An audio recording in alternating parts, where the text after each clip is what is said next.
నమస్తే welcome to our channel. మాజీ మంత్రి ఆర్కే రోజాపై కర్నూలు 3 టౌన్లో కేసు నమోదైంది. మరి దీనిపై పూర్తిగా విశ్లేషించడానికి మనతో పాటుగా ఉన్నారు సీనియర్ జర్నలిస్ట్ దుర్గా కుమార్ గారు. సార్ నమస్తే. సార్ నమస్కారం అమ్మా. సార్, గత వైసీపీ హయాంలో పర్యాటక శాఖ మంత్రిగా పనిచేసిన ఆర్కే రోజా గారిపై మాత్రం కేసు నమోదైంది. సార్, ఆమె పర్యటనలో భాగంగా బాపట్ల జిల్లా సూర్యలంక బీచ్ లో ఆమె పర్యటిస్తూ ఆమె చెప్పులను ఒక దళితుడితో మోయించారని చెప్పి ఈ రోజైతే దళితుల సంఘం కర్నూలులో కేసు నమోదు చేశారు. సార్, దీనిపై మీ స్పందన ఏంటి సార్? అసలు రోజా అంటేనే వివాదాల కేంద్ర బిందువు అమ్మ. ఆమె చాలా దుందుడుకుగా వ్యవహరిస్తుంది. అందువల్లే ఆమె మంత్రి పదవి రావటానికి కారణం, మంత్రి పదవి పోవటానికి కారణం. అసలు ఒక రకంగా సీట్ కూడా ఇవ్వద్దని కూడా ఆమె సొంత నియోజకవర్గంలో వైఎస్ఆర్సీపీ కార్యకర్తలే స్వయంగా జగన్మోహన్ రెడ్డి గారికి 2-3 సార్లు బృందాలుగా వచ్చి ఫిర్యాదు చేశారు. ఎందుకంటే ఆమె మమ్మల్ని లెక్క చేయట్లేదు, చాలా అవినీతికి పాల్పడుతుంది, దురుసుగా వ్యవహరిస్తుంది, నియోజకవర్గంలో చాలా చెడ్డ పేరు ఉంది ఆమె మీద, ఆమె గనక ఇస్తే ఆమె గెలిచే అవకాశం లేదు, మేము కూడా ఆమెకి పనిచేసే ఉద్దేశం మాకు లేదని కూడా చెప్పారు. అంటే ఆమె ఆ విధంగా సొంత నియోజకవర్గంలో ప్రజల మీద వ్యవహరిస్తుందంటే ఆమె ఇప్పుడు కూడా అంతే.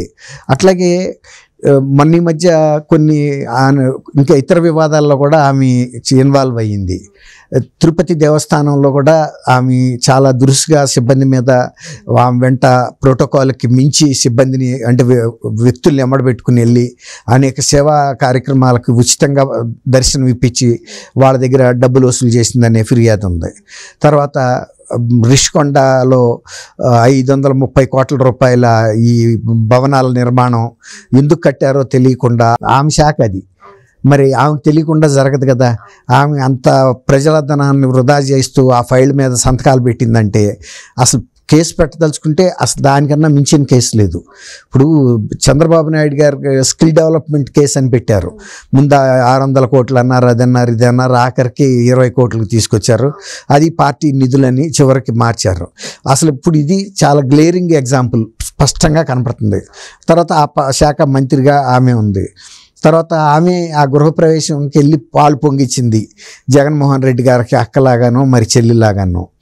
ఇంత వివాదాస్పదమైన వ్యక్తి మరి పర్యాటక శాఖ మంత్రిగా ఉన్నప్పుడు గుంటూరు జిల్లా సూర్యలంక అక్కడ పర్యాటక శాఖకి రిసార్ట్స్ కూడా ఉన్నాయి, అది ఒక పర్యాటక కేంద్రం కూడా. అక్కడికి పర్యటించడానికి 2023 ఫిబ్రవరిలో వెళ్ళినప్పుడు ఆమె సముద్రంలో కాసేపు నడవాలని మోజుబడినట్టుంది. చెప్పులతో నడిస్తే చెప్పులు పాడైపోతాయి కదా, చెప్పులు అక్కడ వదిలేసి ఎవరో ఒక పర్యాటక సిబ్బంది ఆ రిసార్ట్స్లో పనిచేసే శివనాగరాజు అనే వ్యక్తికి అప్పచెప్పింది ఆ పని, నువ్వు చూస్తూ ఉండు అని.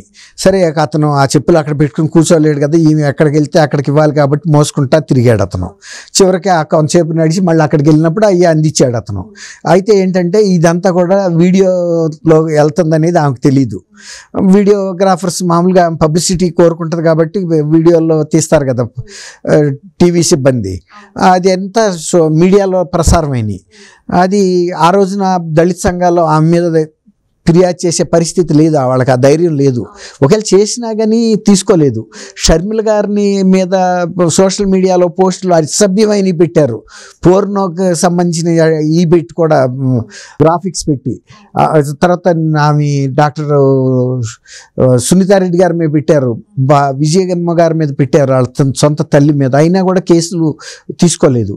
ఇక దళితులు పెడితే, అందులో మంత్రి మీద పెడితే, రోజా గారి మీద పెడితే పోలీస్ కేసు తీసుకోరు కదా. ఇక వాళ్ళు ఏం చేయలేక ఆగిపోయారు. ఇప్పుడు అవన్నీ వీడియోలు ఉన్నాయి. ఇప్పుడు గతంలో జరిగినవన్నీ తీసుకెళ్ళి ఇప్పుడు కర్నూలు 3 టౌన్ పోలీస్ స్టేషన్లో ఫిర్యాదు చేశారు. ప్రైమా ఫేసి కేసు అయితే ఉంది. అతను దళితుడు, ఆమెకి చెప్పులు మోసాడు, ఆమె ఆ చెప్పులు అప్పచెప్పటం, తర్వాత ఇతను ఇచ్చిన తర్వాత ఆమె వేసుకోవటం, ఇవన్నీ కూడా వీడియో రికార్డింగ్లో కూడా ఉన్నాయి.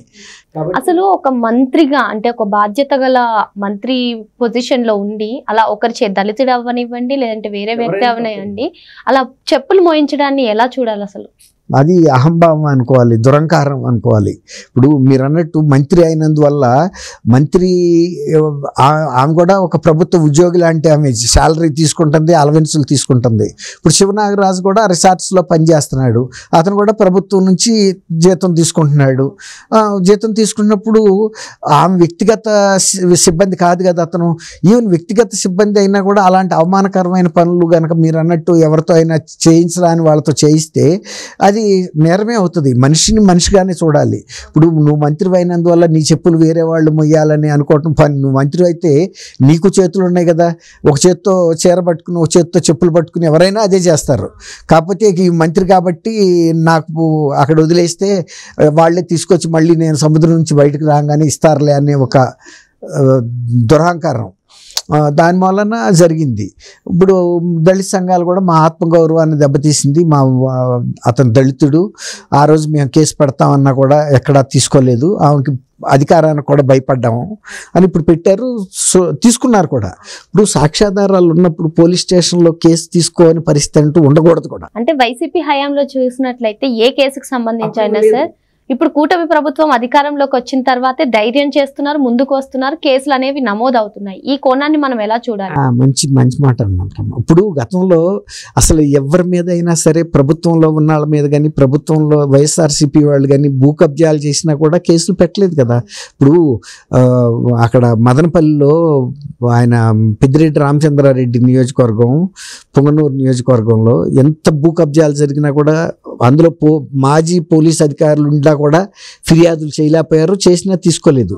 అదే ఆ సబ్ కలెక్టర్ కార్యాలయంలో రికార్డు రూమ్ తగలబెట్టిన తర్వాత సిసోడియా గారని రెవెన్యూ శాఖ ప్రత్యేక కార్యదర్శి ఫిర్యాదులు అనేకం వస్తున్నాయని ఆయన వెళ్తే స్వయంగా ఒక జాతరకు వచ్చినట్టుగా, ఒక తీర్థానికి వచ్చినట్టుగా ప్రజలు వచ్చారంటేనే పోలీసులు ఏ విధంగా ఆయనే అన్నాడు వ్యవస్థలో ఎక్కడో లోపం కనపడుతుందని. వ్యవస్థలో ఎక్కడో ఏముంది? ఇప్పుడు రెవెన్యూ వాళ్ళు సహకరించారు, పోలీసులు కూడా సహకరించారు, పోలీసులు కేసులు తీసుకోలేదు, రెవెన్యూ వాళ్ళు పట్టించుకోలేదు ఫిర్యాదులు చేస్తే. కాబట్టి ఆ వ్యవస్థలో లోపాన్ని ఆయన అన్నట్టు వాళ్ళు ఆ రోజు పోలీస్ అధికారులకు ఇన్స్ట్రక్షన్ ఏంటంటే వైఎస్ఆర్సీపీ నాయకుల మీద కానీ, కార్యకర్తల మీద కానీ, పార్టీ సానుభూతి పరుల మీద కానీ ఎవరు ఏం చేసినా మీరు పట్టించుకోవద్దని ఒక బ్లాంకెట్ ఆర్డర్ ఇచ్చారు. అలా అధికారులు, పై అధికారులు పోలీస్ వ్యవస్థని బలోపేతం చేస్తే అదే విధంగా పోలీసులు అనుచరించారు కదా సార్, దీన్ని ఎలా చూడాలి మనం? ఇప్పుడు ఇచ్చారు ఫ్రీడమ్. ఏమి ఇచ్చారు? మీరు ఎవరైనా సరే వాళ్ళకి సంబంధించిన సమస్యల మీద మీరు వస్తే, మీరు సాక్ష్యాధారాలు ఉంటే అవతల వాళ్ళు ఎంత పెద్ద వాళ్ళైనా, ఏ రాజకీయ పార్టీ అయినా, తెలుగుదేశం వాళ్ళైనా సరే కాక మీరు కేసు తీసుకోండి, న్యాయం చేయండి అని చెప్పారు. దాంతో వీళ్ళకి కూడా ధైర్యం వచ్చింది, తీసుకోగలుగుతున్నారు. తర్వాత వాళ్ళు చంద్రబాబు నాయుడు గారు కూడా ఏం చెప్పారు? సోషల్ మీడియాలో కనుక ఎవరన్నా తెలుగుదేశం కార్యకర్తలు జగన్మోహన్ రెడ్డి గారి కుటుంబ సభ్యులతో అయినా సరే వాళ్ళ మీద కూడా వ్యతిరేకంగా పోస్టులు పెడితే, అసలు విషయం ఏంటంటే వైఎస్ఆర్సీపీ వాళ్ళు పెట్టారు, వాళ్ళ మీద వాళ్ళకు కూడా ఇచ్చాడు. మీరు గతంలో లాగా కనుక పెడితే వాళ్ళ మీద, కుటుంబ సభ్యుల మీద, జగన్మోహన్ రెడ్డి కుటుంబ సభ్యుల మీద మేము ఖచ్చితంగా కఠిన చర్య తీసుకున్నప్పుడు వర్ర రవీంద్రారెడ్డి వీళ్ళందరూ పెట్టారు కదా. ఏంటంటే మా గతంలో మా ప్రభుత్వంలో చర్యలు తీసుకోలేదు కాబట్టి ఇప్పుడు కూడా తీసుకోరనే ధీమాతో కొనసాగించారు ఈ ప్రభుత్వం వచ్చిన తర్వాత కూడా. ఇప్పుడు అందుకని వాళ్ళకు కూడా హెచ్చరించాల్సిన పరిస్థితి వచ్చింది. అదేమ్మా. Thank you sir. Thank you అమ్మా.